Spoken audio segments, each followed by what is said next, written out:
Just like adults, children who get enough sleep get sick less often, are more likely to maintain a healthy weight, tend to have reduced stress and better moods, and have better attention and memory, allowing for them to better perform their daily activities.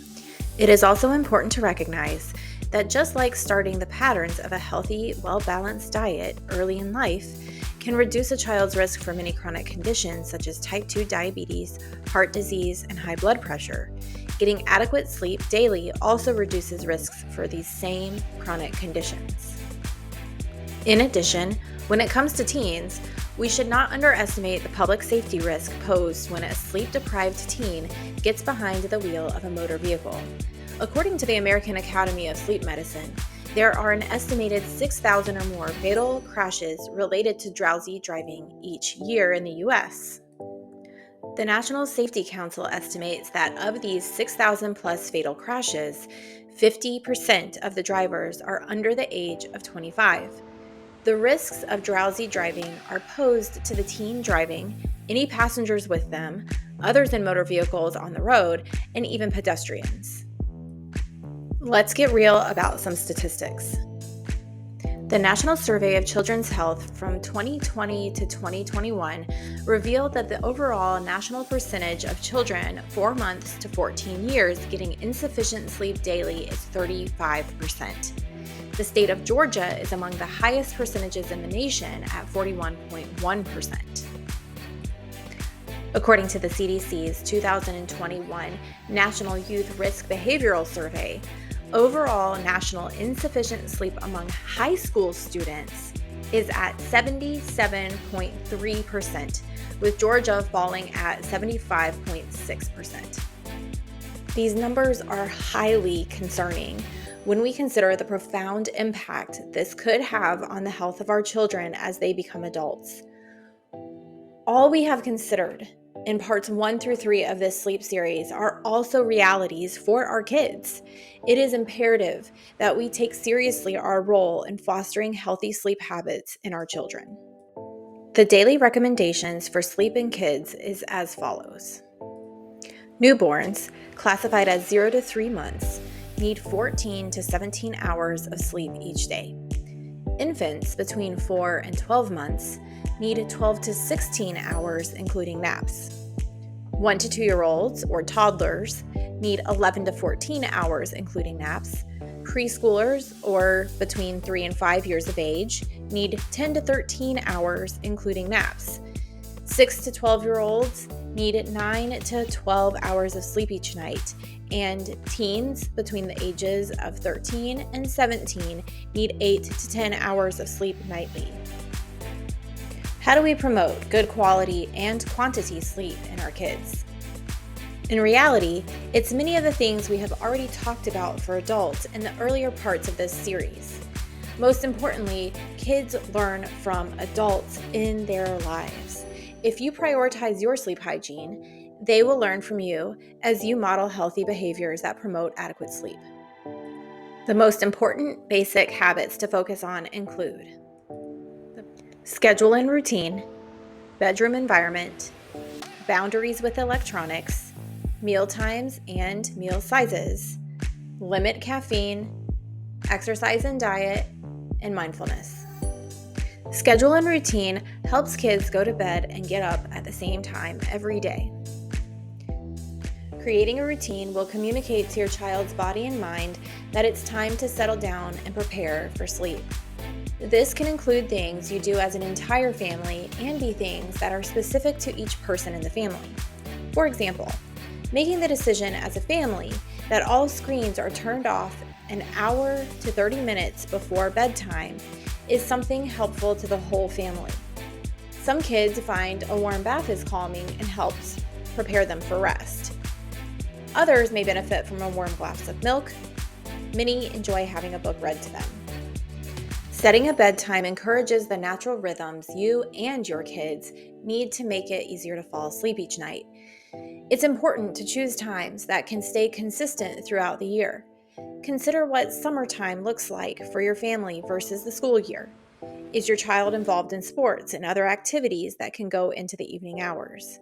Try to find a bedtime that allows your child to get the quantity of sleep they need each night and also not be rushed to get to school.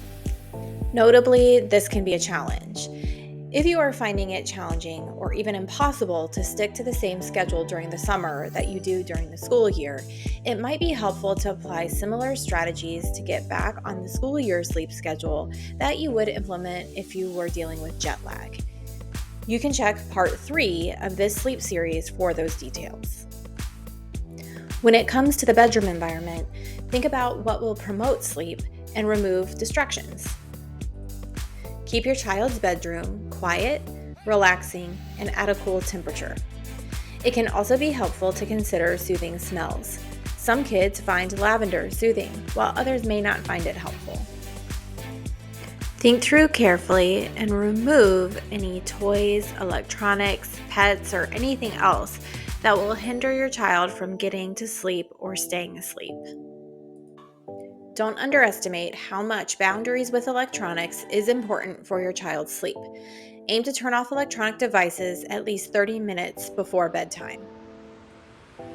We discussed this in detail in part 3 of this sleep series, but the short of it is, blue light is a type of light emitted from our screens. Yes, all screens, mobile devices, TVs, tablets, and phones. This blue light suppresses hormones released in our body that promote sleep. In addition, the activities and things we watch on these screens are mentally and emotionally stimulating. These two things make it harder to fall asleep or delay sleep. Research suggests that children may be even more vulnerable than adults to these realities.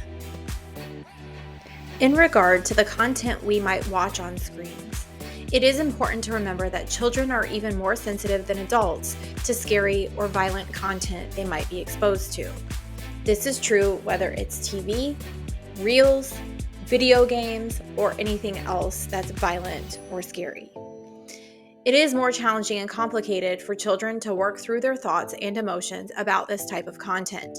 It takes time for them to develop the skills that help them to work through these complex thoughts and emotions. Many sleep experts recommend keeping devices out of rooms completely. This is true for adults and kids, but maybe even more important for kids and teens. Even the most mature of teens isn't fully developed and does not have the capacity an adult does to put boundaries around relationships and devices. If it is challenging for you as an adult to refrain from texting, playing games, scrolling through reels, watching TV, engaging in social media, and all the other things we do with a device, it is most assuredly even more challenging for your kids and your teens. Be sure to consider meal times and the size of your meals in relationship to bedtime. Try to avoid large meals before bedtime. In addition, try and finish meals 2 hours before you go to bed.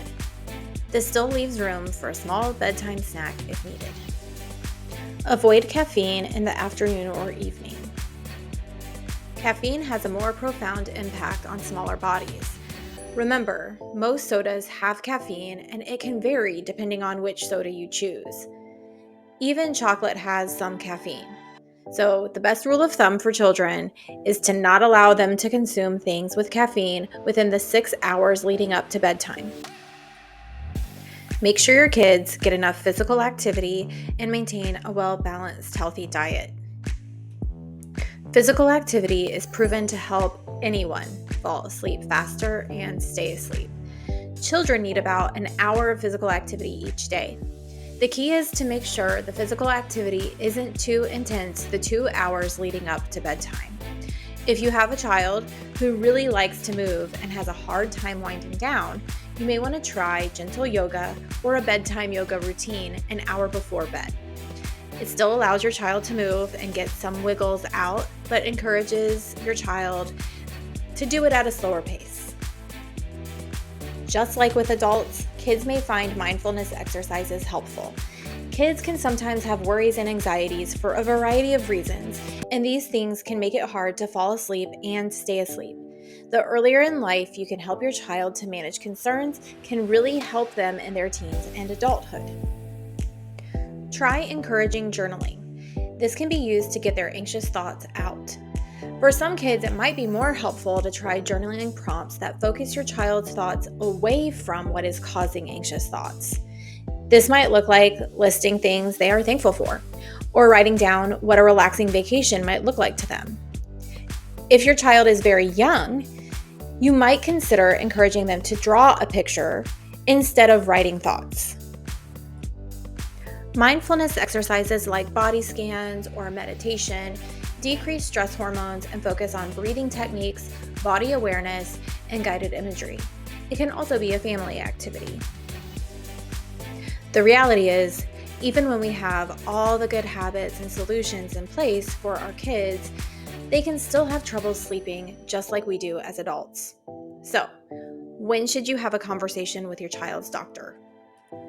You should see your child's doctor if you are seeing significant daytime sleepiness, frequent or severe snoring or other abnormal breathing during sleep, suspect psychological or developmental conditions, or if you're considering medications or supplements to aid in your child's sleep.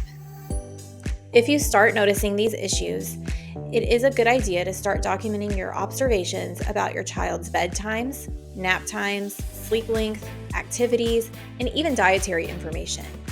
All of these pieces of information can help your child's doctor determine a course of action. Make sure to subscribe so you can make the most of the Facts of Life podcast, mini-series, and other content. See you next time, and in the words of Margaret Wise Brown, good night stars, good night air, good night noises everywhere.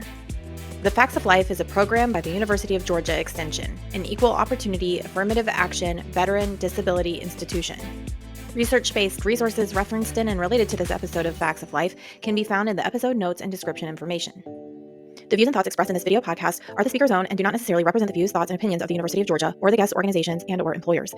The material and information presented here is for general information purposes only. The University of Georgia name, as well as those of guest organizations and all forms and abbreviations, are the property of its owner, and its use does not imply endorsement of or opposition to any specific organization, product, or service. These are the Facts of Life. Thanks for joining us. Check out our website at factsoflife.extension.uga.edu. That's FACS of life.extension.uga.edu.